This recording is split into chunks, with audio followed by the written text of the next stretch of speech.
माननीय गृहमंत्री, महाराष्ट्र राज्य गृहसचिव Iqbal Chahal, director general of police आणि छत्रपती संभाजीनगरचे पोलीस कमिशनर या सर्वांना मी अपील करत आहे की 15 डिसेंबर 2009ला माझ्यावर जो खुनी हल्ला झाला त्याच्यामध्ये तत्कालीन ACP चाटे, गोपीचंद चाटे आणि माझी सासू आणि अन्य लोक सामील होते.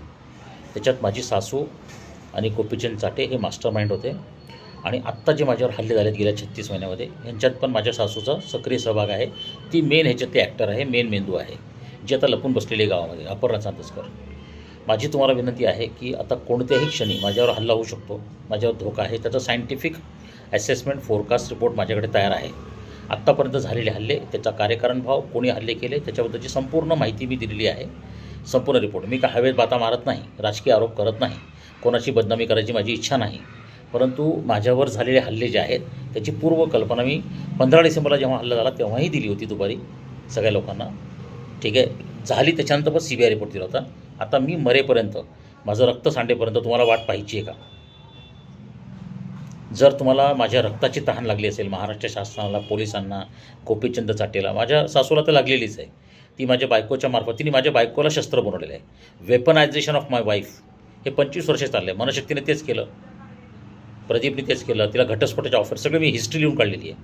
माझ्या बायकोचा माझ्याविरुद्ध शस्त्र म्हणून कसा वापर केला आहे.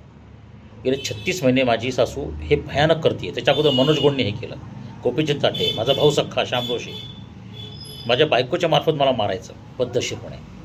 पण आता मीचं एंड करणार आहे सगळ्या गोष्टींचा. मग आता ज्यांनी माझ्यावर खोनी हल्ला केला, ज्यांनी कारस्थानं केली, त्यांच्या घरात जाऊन मला जाब विचारणं, त्यांच्यावर हल्ला करणं, प्रतिहल्ला करणं, सूड नाही घ्यायचा. मला संरक्षणासाठी अधिकार आहे. तर एक तर तुम्ही पोलीस म्हणून हे काम करा, नाही तर मला माझं काम करू द्या. मी तुम्हाला शेवटचा चान्स देतो आहे. तर मी ही गोष्ट सिडको पोलीस स्टेशनला अधिकाऱ्यांना पण पाठवतो आहे, DGना पाठवतो आहे, CMला पाठवतो आहे, सगळ्यांना पाठवतो आहे मी. परंतु आता मी थांबणार नाही. 2च पर्याय आहेत. जर तुम्हाला असं वाटेल की मी खुनाची धमकी देतो आहे तर मला अटक करा, मला आत टाकून द्या, मला काय प्रॉब्लेम नाही. मला मारा, गोळ्या घाला, एन्काउंटर करा माझा. पण आता न्याय झाला पाहिजे. आता मी सहन करणं शक्य नाही. माझ्यावर सतत हल्ले होतात, मी सतत सांगतो. बरं, जे हल्ले करणारे लोक आहेत त्यांच्याशी माझा काही संबंध नसतो आणि हे दाखवतात की लोकांचे पैसे उडवले, असं केलं तसं केलं. माझ्या सासूने मला मारण्याचे केलेले आहेत. माझ्या सासऱ्यांच्या घातपातामध्ये माझ्या सासूचा हात आहे. दातखिळी बसली होती तिची. त्याची डेड बॉडी सिडकोमध्ये मारलं गेलं आणि त्याची डेड बॉडी कार्तिक हॉटेलसमोर टाकली गेली. हे कसं झालं आहे, काय झालं आहे, हे सगळं फार घाण बाहेर येईल.